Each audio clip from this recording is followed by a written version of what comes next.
Barbara Miller in Washington. Let's take you back to the interest rate decision and the consequences of it now and bring in the Federal Treasurer, Josh Frydenberg. Treasurer, good morning to you. Good morning. Nice to be with you. Phil Lowe, the Reserve Bank Governor, said yes, international factors were driving the decision, but he also pointed to domestic factors as well. And with that in mind, what responsibility do you take, does the government take for this rate rise? Well, ultimately, what we're seeing is the normalisation of monetary policy, just as we saw the normalisation of fiscal policy, and that shouldn't come as a surprise to anyone as they understand international markets, and they've seen other central banks move globally in the same way that the Central Bank of Australia has done. You're absolutely right, Michael.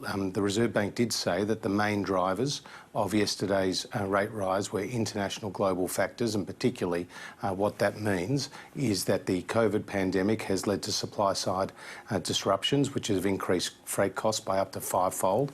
And we've also seen the impact of the war in Ukraine with a spike in commodity prices, not just fuel, but also wheat and other commodities. Now, with respect to domestic challenges that we face, the biggest issue for employers today is how do they get more workers?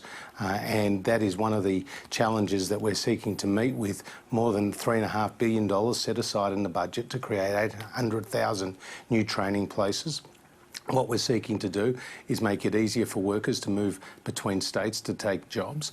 And obviously we've got skilled workers coming into our country as well. So that will help meet some of those supply side constraints, including our massive $120 billion infrastructure plan and rollout, which is actually creating a more productive economy. But do you take any responsibility at all? Any? Well, our responsibility is for the economy more broadly, and whether it's interest rate changes or whether it's the fall in the unemployment rate or whether it's the growth numbers, we take responsibility right across the economy for the factors that we can control. OK, the Reserve Bank has also pointed to inflation rising to 6%. It's currently at 5.1%.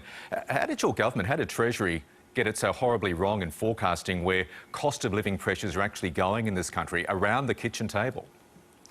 Well, we are seeing higher than expected inflation, and as you say, yesterday they pointed to 6%. I point out to you that it's 6.7% in Canada and 6.9% in We're talking New about Zealand. Australia, though. People don't buy bread and vegetables in Canada. Let's talk about Australia, and I'll ask the question again. Why did you get it so horribly wrong? Is the government that out of touch? Well, it's the Treasury and Finance that reaffirmed the forecast with respect to inflation, unemployment, just a couple of weeks ago. And what we do know is that the international environment is changing very rapidly. But they also yesterday said that the unemployment rate would go to 3.5%. That's lower than what we had in the budget at 3.75%. We make a whole series of forecasts in the budget, whether it's inflation, whether it's unemployment, whether it's growth numbers, or indeed whether it's commodity prices. Those estimates, those forecasts, Michael, are based on the best available information to us. We saw this rate rise happen in an election cycle in 2007. We all saw what happened to the then Prime Minister, John Howard. Are you worried this rate rise effectively is the death knell for the Morrison government? I actually think that people understand both the global and the domestic factors at play. They also understand that the Morrison government has steered the economy through the biggest economic shock since the Great Depression. It's easy for us as we sit here and the economy's recovering faster than any major advanced economy in the world to forget what it was like back in March and April 2020 when 1.4 million Australians either lost their jobs or saw their working hours reduced to zero. As night follows day, the Labor Party will continue to politicise this.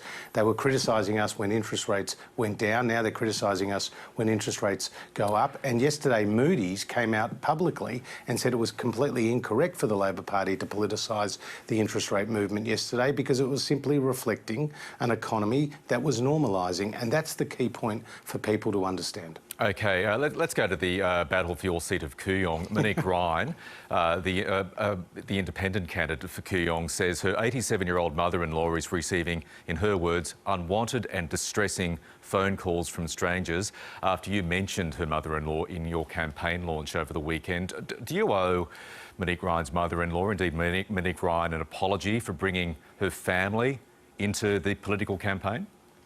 No, I don't. And if that is what is occurring, then of course that is not a good thing. But what I can tell you is that I met a very nice lady on the street who volunteered the fact that she was voting for me, then volunteered the fact that she was Monique Ryan's mother-in-law, and then very clearly, word for word, when I asked her why is she supporting me, she said, because you know what you're doing and you are a nice person.